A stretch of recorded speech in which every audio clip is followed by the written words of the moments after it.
Okay, guys.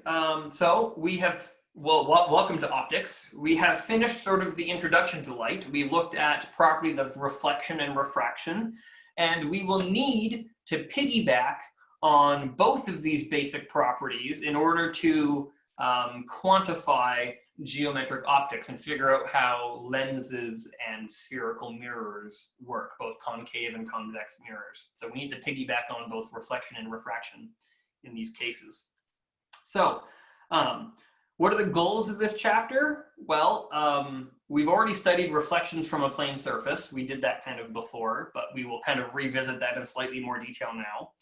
And we're going to add a wrinkle. We're going to look at spherical surfaces, whether it be a spherical mirror or a spherical lens. And we're going to limit our scope to only spherical things. I know in real physics and in real microscopes and instruments, they're not always spherical, but we will limit our analysis to spherical. And we will do this by defining ray diagrams and talking about ray diagrams, so we will understand how to use ray diagrams to study lenses and apply what we've learned, because that's really all of what education is about. Okay, so we only have about 15 minutes left, which is not zero time, but we will definitely not have time to finish this. Now, let's start with looking at more concretely what is happening with a mirror. We've already said that you can see a nice reflection from an object in a mirror. Let's look in more detail kind of what that means. So here, let's say you have an object and there are light rays coming off of this object.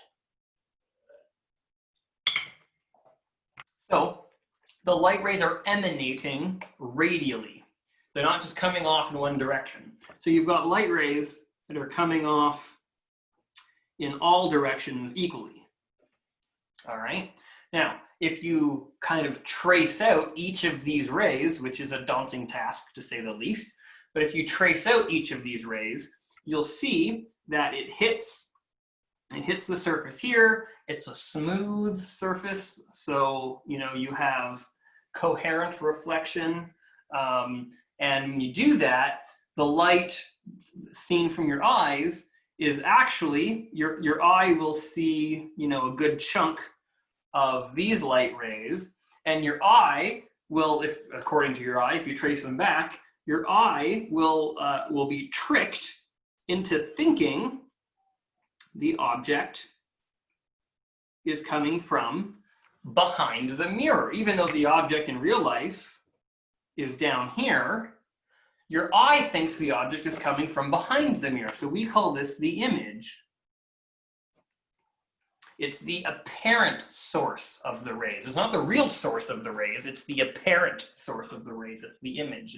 It's where our eye thinks the source of the rays are coming from.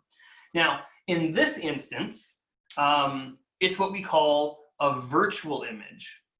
Virtual because it is not the real source of the rays. The rays are not emanating from the image. The rays aren't even converging at the image. The rays in no way, in any way, shape, or form, touch the location of the image.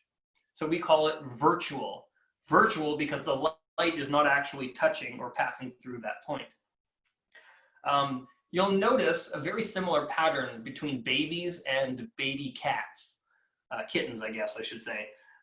The first time a kitten, or a young cat, maybe older than a kitten, sort of sees their reflection, what they do is they try to look behind the mirror. And I think babies do something similar.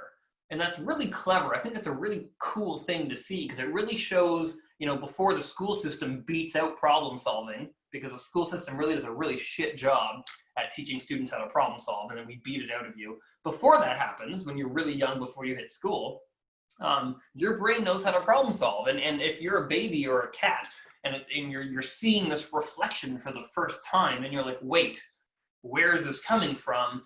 I've literally seen many cats do this. They walk around the mirror and they look behind the mirror to see if there's anything there. And then they realize there's nothing there, and then they look back in front and they're like, well, that's weird. And I mean, I'm sure cats don't understand physics, at least not optics. So they probably just accept it. They don't know how to explain it. They're like, okay, whatever it is, it's not real. But you know, humans have a much more intelligent brain. They will eventually figure out, you know, what's going on. So, oh, here is my cat. Speaking of cats, yes. Okay. So, the reverse is also true. Here, if you have a point object inside, let's say, water, for instance, then yes. What do you want? Come here. Stop whining. Stop whining. So if you have a point object, oh, now he's on the table. If you have a point object that is here, then it will be emanating light rays for your eyes to see. So it's traveling, let's say, through water. The N of water is 1.33.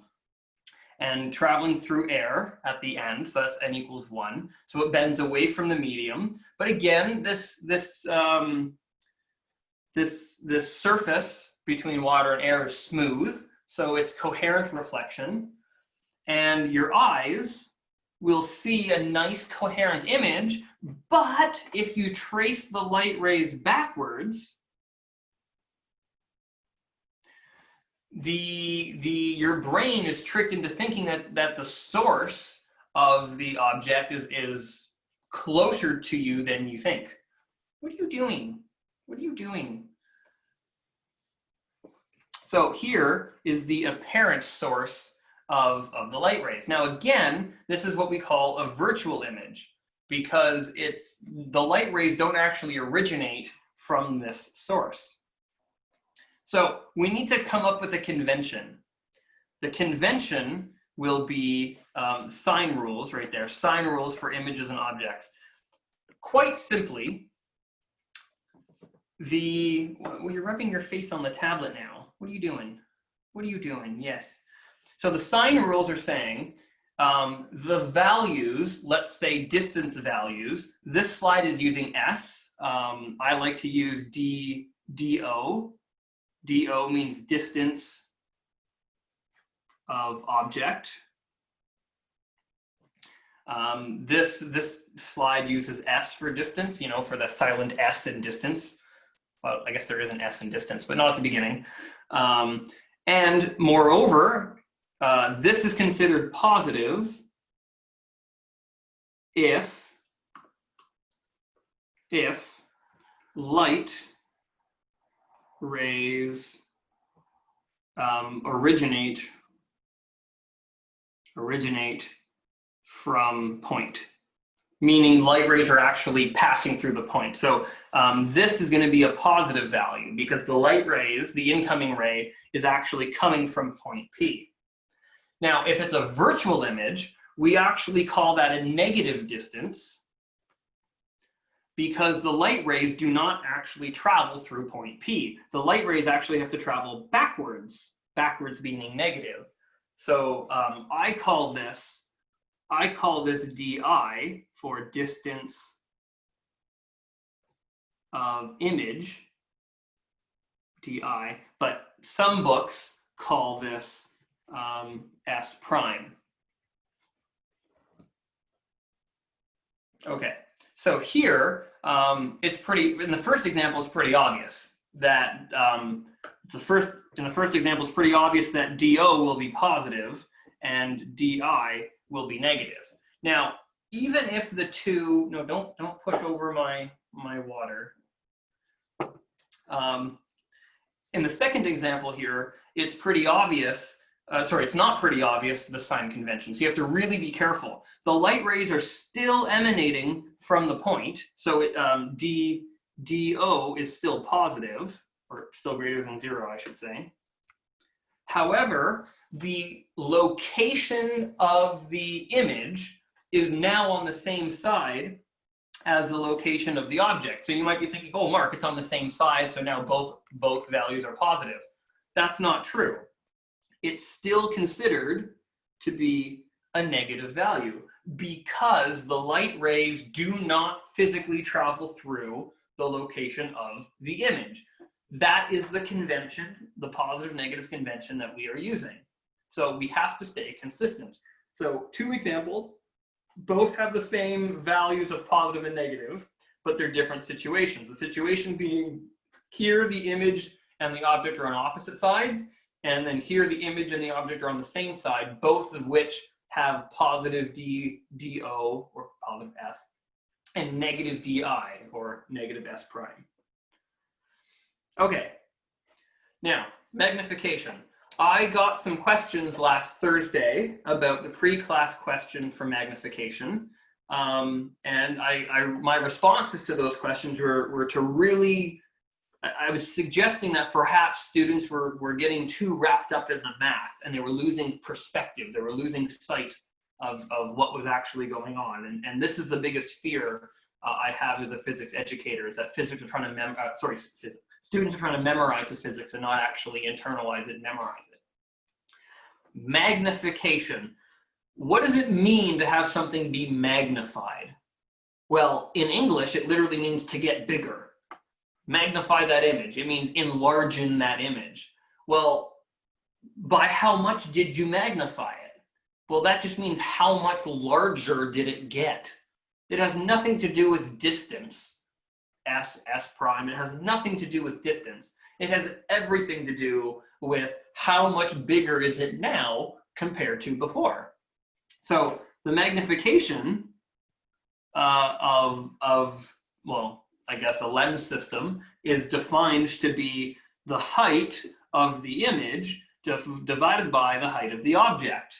Or in the context of coordinates, X and Y coordinates, you can say it's the Y value of the image, Y prime, divided by the Y value of the object. Simple as that.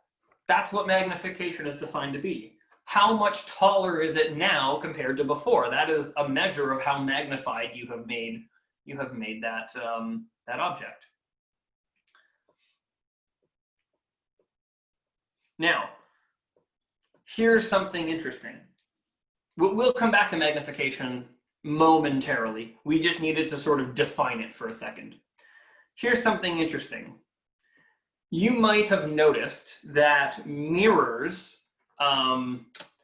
their image is not inverted, right? The image of your face is still upright or erect, is I guess what we would in physics call it, but you could say upright as well, that's fine. However, even though we're upright or erect in our image, we are actually reversed, where your left and right actually get flipped. So this is what mirrors do. Mirrors do not flip up and down. Mirrors actually flip left and right. Now, that's, I mean, it seems trivial. It's just, it gets really trippy with your head, especially when you have multiple mirrors involved. You know, when you're seeing the reflection of a reflection, you know, it's really weird to say, like, you know, raise your left hand and, like, you know, the image your right hand raises because you have a reflection of a reflection.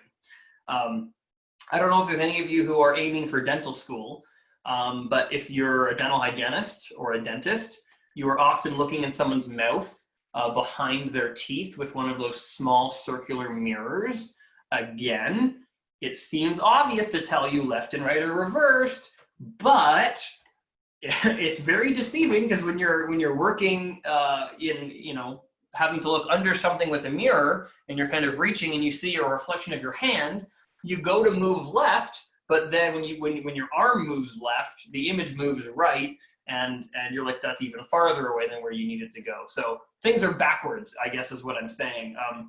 For those of you who are not, you know, dentists or dental hygienists, let's say you work with a microscope. For those of you who have ever worked with a microscope, I think in grade 10, if you did your high school in grade 10, sorry, if you did your high school in Ontario, grade 10, you will have been introduced to microscopes and slides, and you talk about the stage and all that other stuff. You'll notice that, like, when you're looking into the viewpiece of the microscope and you're trying to find your sample, you'll notice everything's backwards. Down is up, left is right, largely because of this principle. You flip you flip left and right in a mirror. So it seems trivial for me to say, and you're like, yeah, of course, Mark, when I look in a mirror and I raise my right hand, it's my image's left hand that gets raised. Yes, that's fine, but the implications of that, I think, are often forgotten in applications. I think in chemistry, specifically, the notion of mirror images of molecules is also acknowledged. They call it like chirocarbons when you have isotopes. It's a special kind of isotope. Specifically with like tetrahedral molecules, you can have these sort of mirror image isotopes, which are kind of cool. Anyway, so like I said before, you can have some really interesting characteristics when you have double mirrors here, stuff like that. I don't want to get into that math too much. It's just an interesting sort of phenomenon. It's an optical illusion, I guess is really what I'm saying. Optical illusion. And it's really hard for me to just verbally describe an optical illusion. Again, if we were in person, I could show you optical illusions in person. However, I think given our platform of delivery, I strongly recommend you maybe Google some YouTube videos for optical illusions with multiple mirrors. And I'm sure there'll be a bit of a physics twist to them, but it doesn't even have to be super rigorous. It'd be fun for your brain to sort of get some exposure to some of these. Okay, so that's some background. We're going to stop here. We're not going to go into a spherical surface yet. So we just laid the groundwork. So before I say goodbye, what I'm going to do is I'm just going to summarize what we've talked about in the past 15 minutes. So just to summarize, we have this notion of virtual versus real image. And we have also coined inverted image versus erect or upright image. We have coined magnification to be the height of the, to be the height of the image divided by the height of the object. How much larger did something get now compared to before? If it's larger now than before, then the magnification is above 1. If it's smaller than it was, then the magnification is below 1. Like let's say I magnified it by a factor of 1/2. Well, that means you made it smaller by a factor of 2. And we also introduced the sign convention. Sign convention. And the sign convention being if light passes through a point, then the value is considered to be a positive.